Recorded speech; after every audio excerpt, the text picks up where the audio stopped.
Hi friends, in this video we're going to talk about how to run Python scripts in browser using pyscript. If you want to add interactivity or behavior to your web applications, the only way you can do it is using JavaScript, right?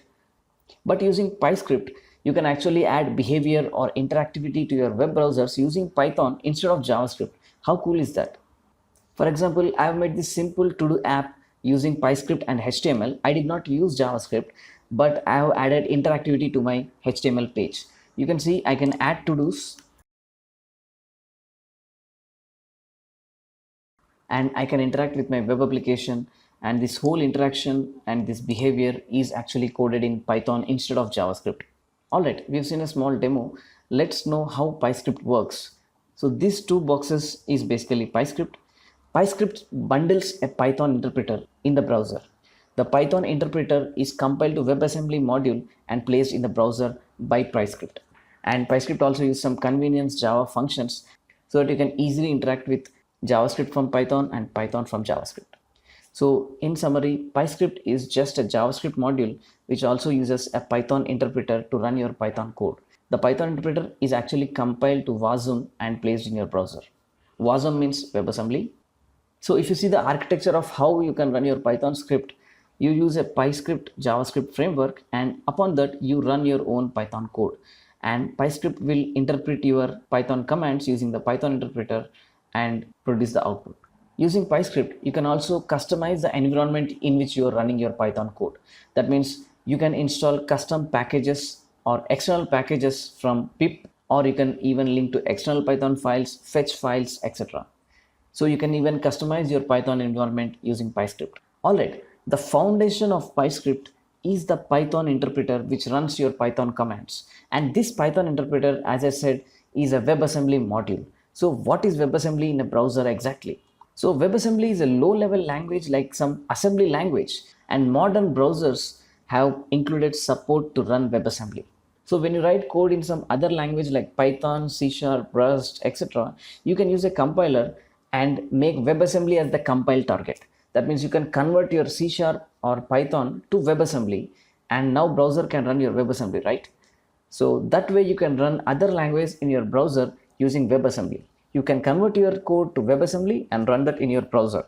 So how pyscript is possible is that you have taken the Python interpreter and compiled that to WebAssembly. And now since browser can run the WebAssembly, the browser can run the Python interpreter which is compiled to WebAssembly. So that's how pyscript is possible. And why WebAssembly?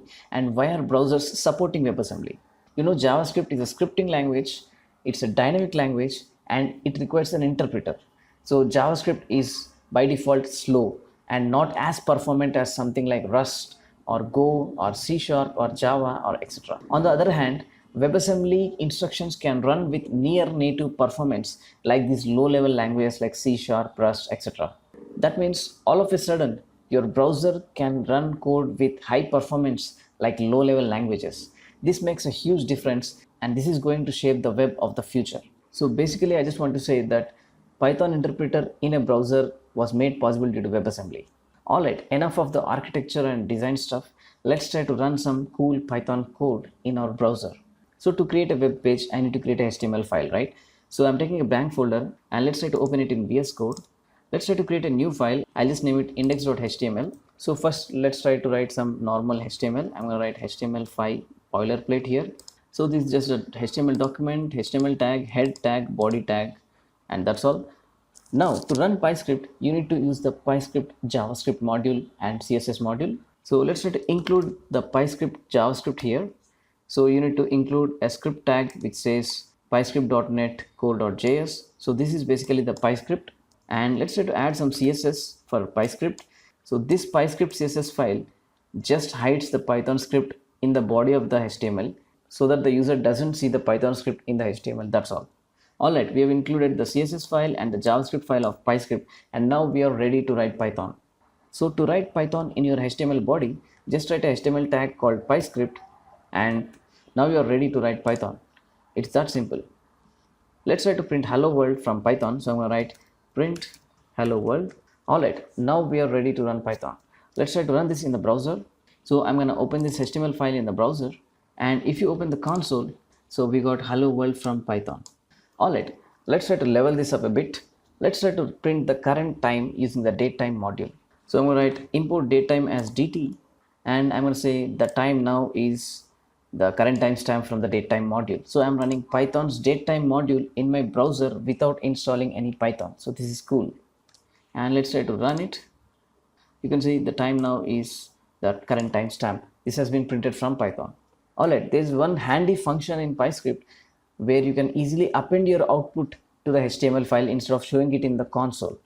So for that, I'm going to write from pyscript import display. So there is this function called display which can actually append your output to the HTML file itself instead of the console. So now let's try to use the display function instead of the print function to show the timestamp.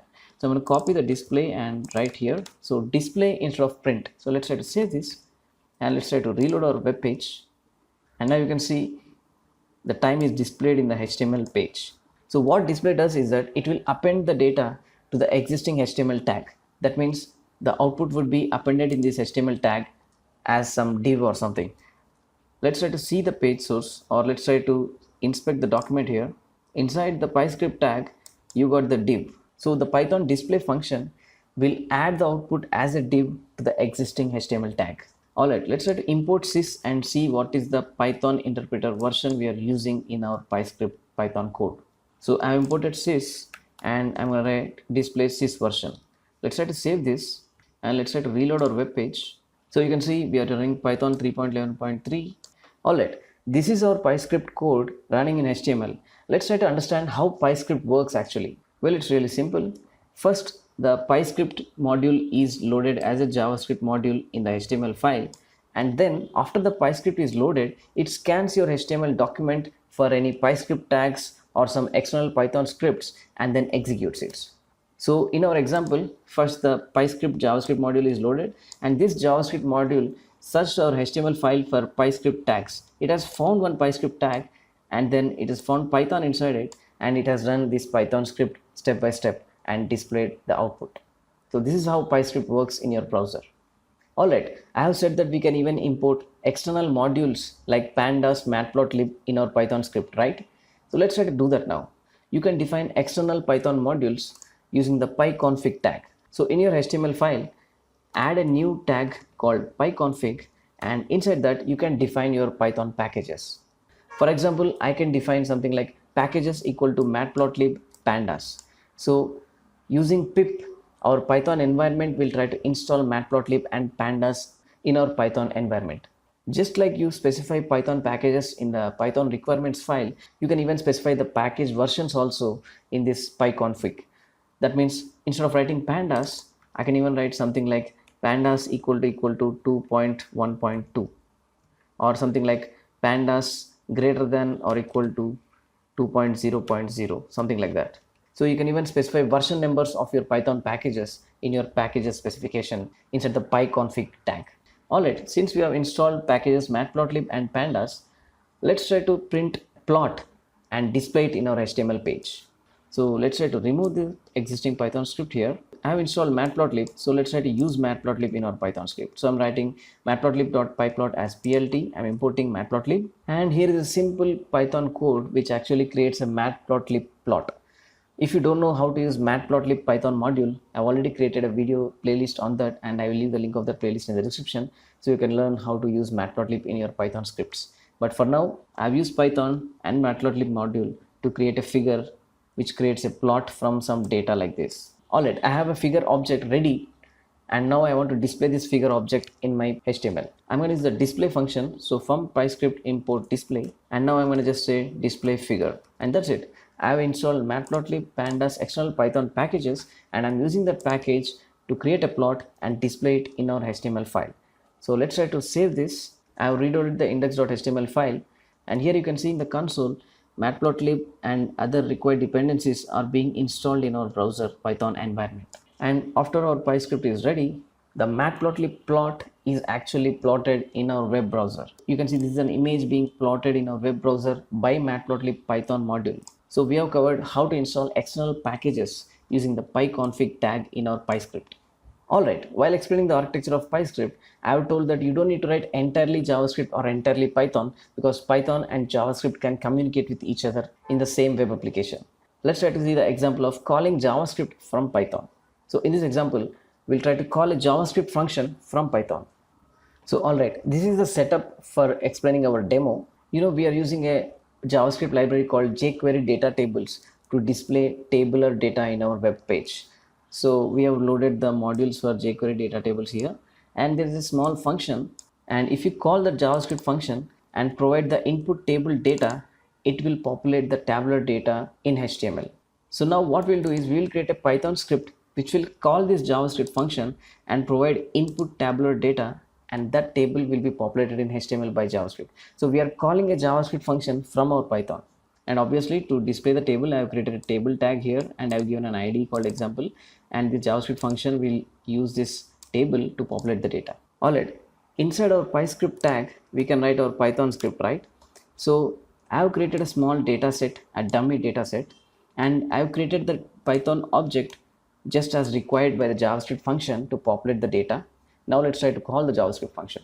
So to call the JavaScript function, you have a convenient module in pyscript called JS. So you can just write import JS. So using this JS variable, you can call the JavaScript modules from Python. So our function name is create table. So I can just write js.create table and now provide the input of table data to my JavaScript function. And now the data should be populated. But there is a catch here. You can only pass strings and numbers directly to the JavaScript functions.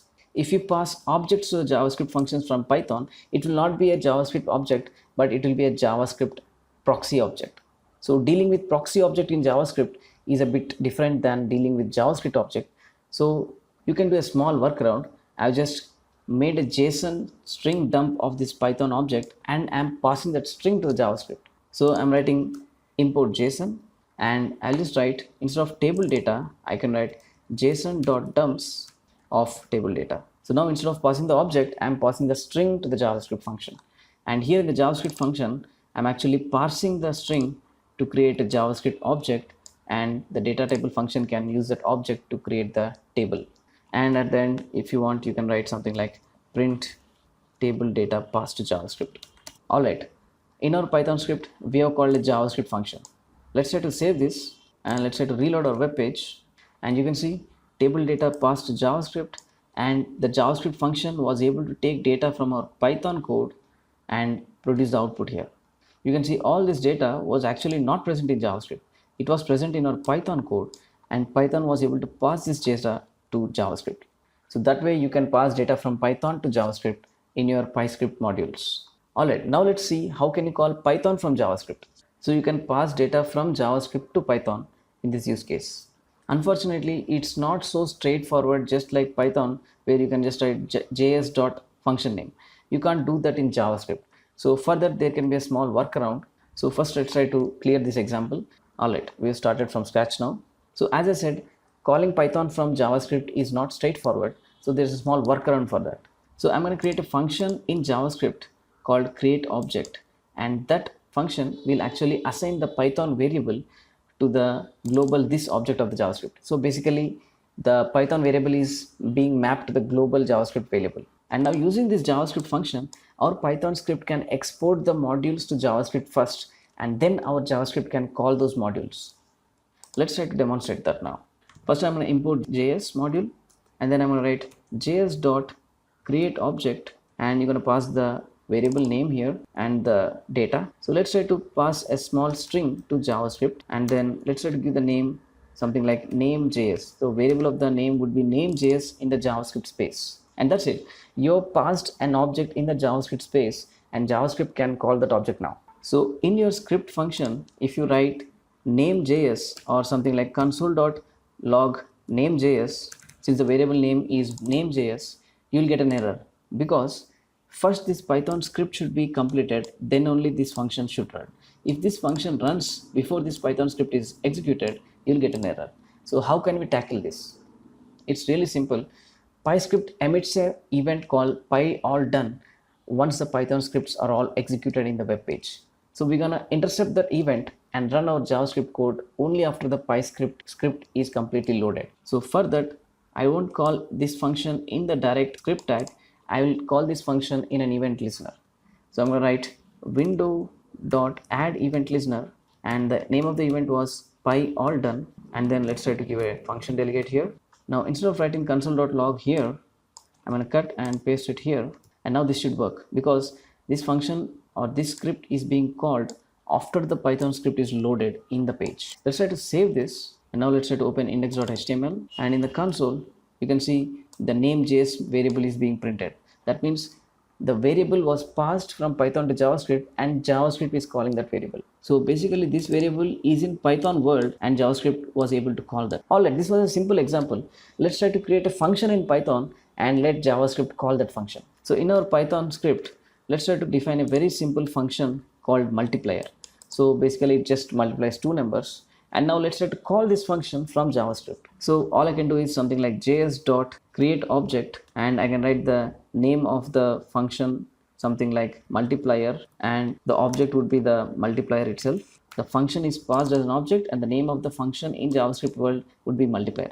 You can even name something like multiplier.js. When you call multiplier.js in your JavaScript function, you can access this function actually. But this would throw an error. So how to mitigate this? Well, it's really simple. Just import create proxy from pyodide.ffi. So ffi means foreign function interface. So instead of passing the function directly, just pass the function through create proxy. So you are creating a proxy from the Python function and passing it to the JavaScript world. If you don't do this actually, once the Python script is completed, the multiplier object would be destroyed because it's not being used. But if you pass the proxy from the multiplier here, then it will be accessible in the JavaScript world. So here, instead of writing console.name.js, I can even write console.log multiplier.js, and I can pass the inputs, let's say 5, 4. So this function is created in Python actually, this multiplier function, and we are able to call this function from the JavaScript world. Let's try to save this and let's try to reload our index.html. Okay, it's not defined. We did a small spelling mistake. Let's try to copy the same name here. So multiplier.js. Let's try to save this and reload this. And now you can see 5 into 4, 20. So we are able to call a Python function from JavaScript. So this way you can actually call Python variables or functions from JavaScript. Alright, let's make things interesting. We are writing in the web, right? So we can have interactivity. So let's try to use a button click to do something in Python. So in our HTML, let's try to create a button. I'm going to write a button here, and I'm going to use a attribute called py_click equal to on button click function. So now generally in JavaScript you will define this function as a JavaScript function, but here we are using a special tag called py_click, and now we can define this callback function in Python. Alright, let's give some text to this button like print hello. Alright, in our Python script, let's try to create a method. Let's try to name it on button click, and you can write the behavior here. And since you have used py_click, you will get an argument called event, and this is just like a JavaScript event object.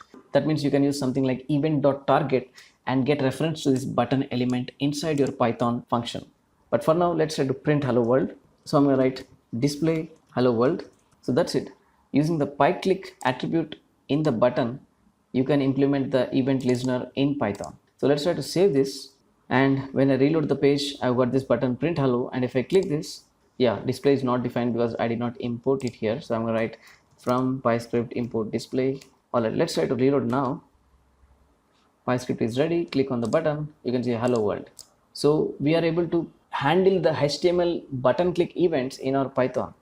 That means I can write a whole application without JavaScript. Alright, there is one more way to link your JavaScript events in Python. Instead of py_click, I'm going to remove this. You can add an attribute called when.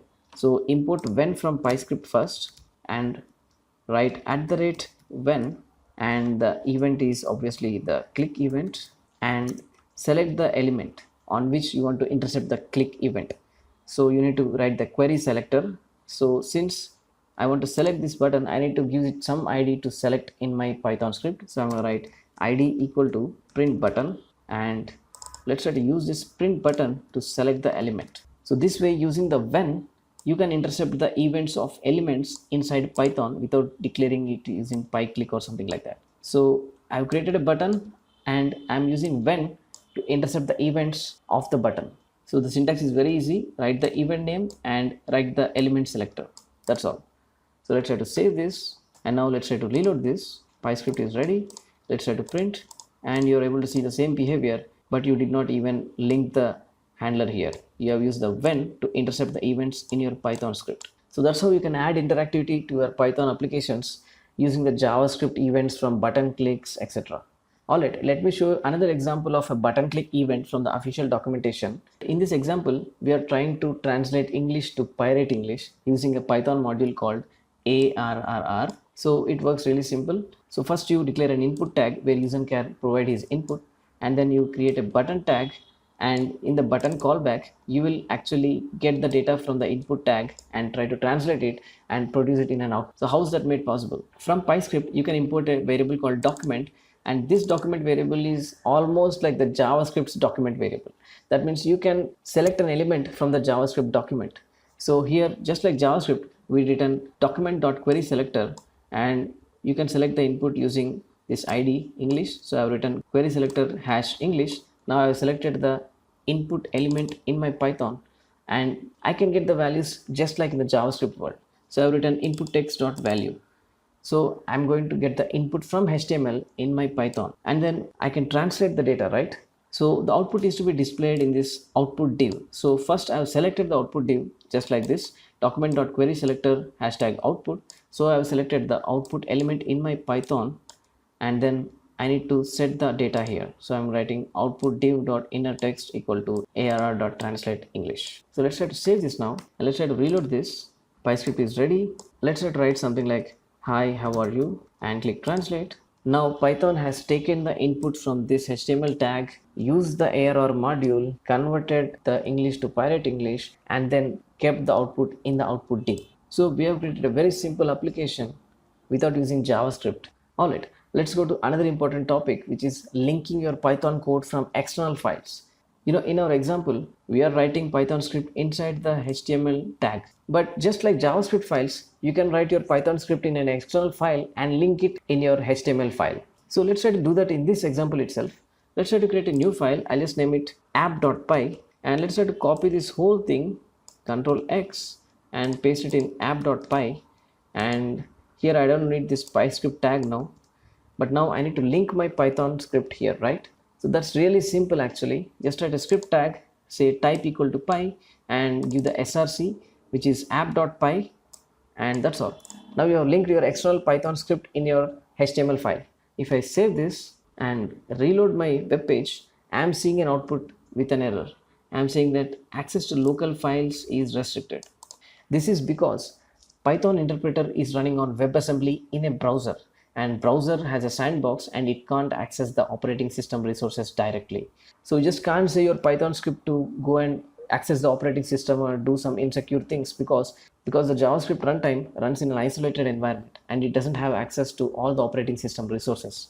So how can we overcome this? You can host these two files as static files in the web server, and this web page can access that Python script since they are under the same URL.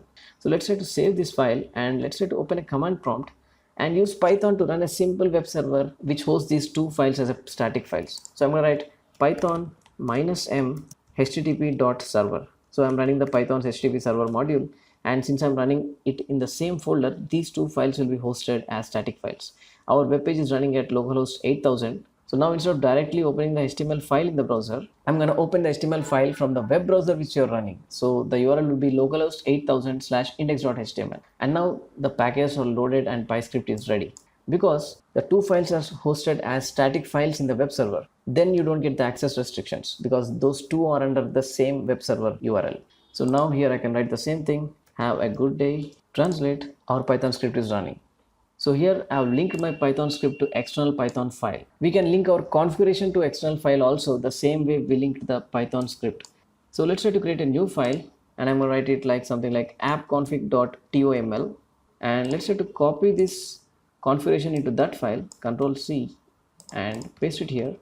And in our index.html, let's try to remove this pyconfig tag, and now in the script tag itself you can add one more attribute called config equal to appconfig.toml. So the configuration file is also moved to the external file, and we have linked it in our script tag. So let's try to save this and let's try to reload the page. Pyscript is ready and translate. It's still working. That means we have linked our Python file and also the configuration file in external files and linked it using the script tag in our index.html file. The same way you do in JavaScript. You can link external JavaScript files, right? It's the same thing. Alright, let's go to the next topic, which is linking external Python scripts. That means your code may not be present in a single Python file. It can be distributed in multiple Python files if the logic is somewhat complex. So let's try to simulate that now. So to demonstrate linking of external Python files, we're going to create the Todo application, which we have demonstrated at the starting of this video. So let's try to create a new file.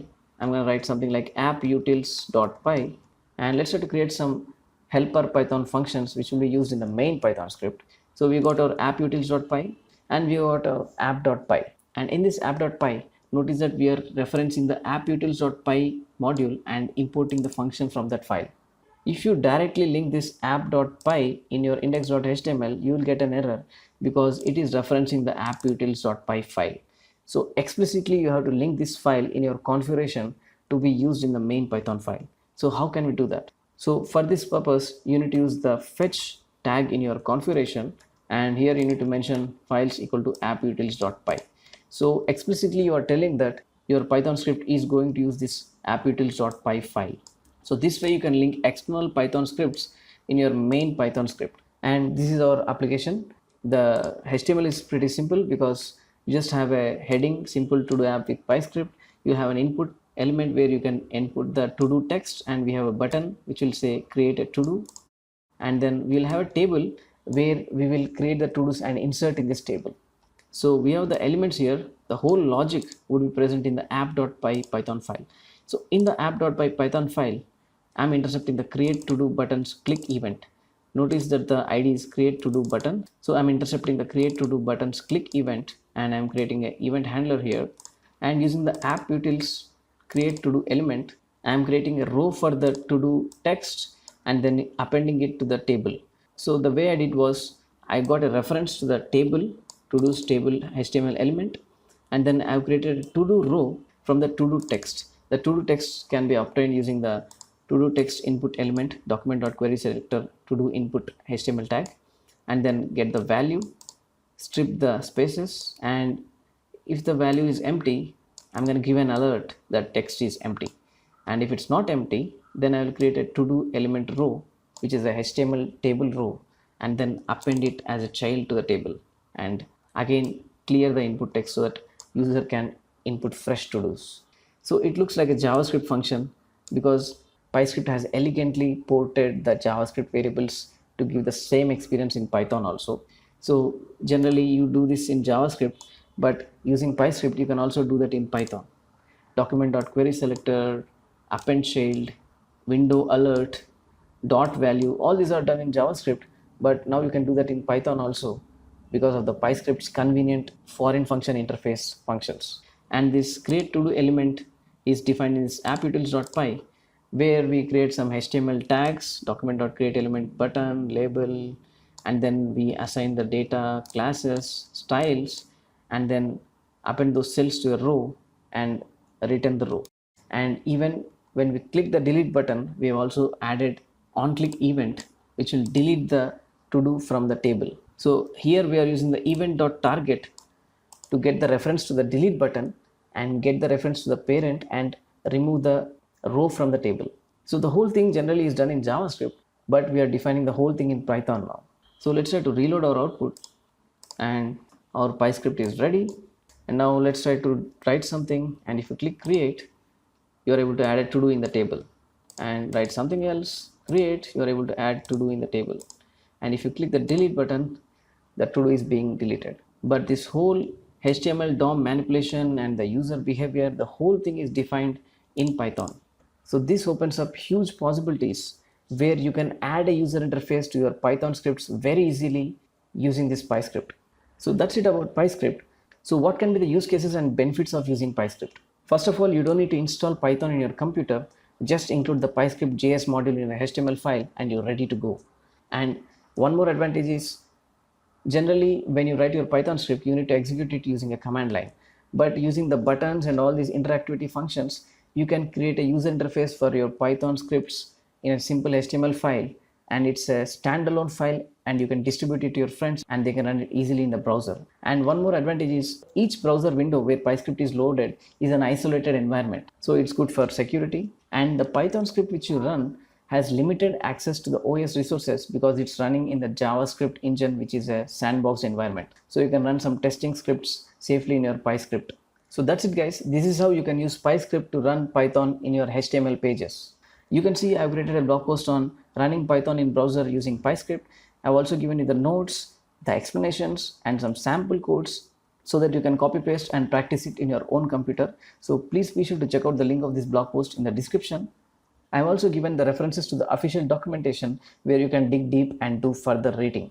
I highly recommend you to go to the pyscript docs site and go to this user guide section where they have explained things very neatly and very explicitly. You can also go to the pyscript's homepage, pyscript.net, and here you have a lot of examples where you can see some cool examples and use cases of using pyscript. For example, using Folium, you can draw maps and show them in a browser. So you can see the Python code here. Using this Python code, they've actually plotted the map in a browser using Folium. So I also recommend you to see the pyscript site for further reading. Please ask questions or post your valuable feedback in the comment section. Hope you like this video guys. Thank you for watching. Peace.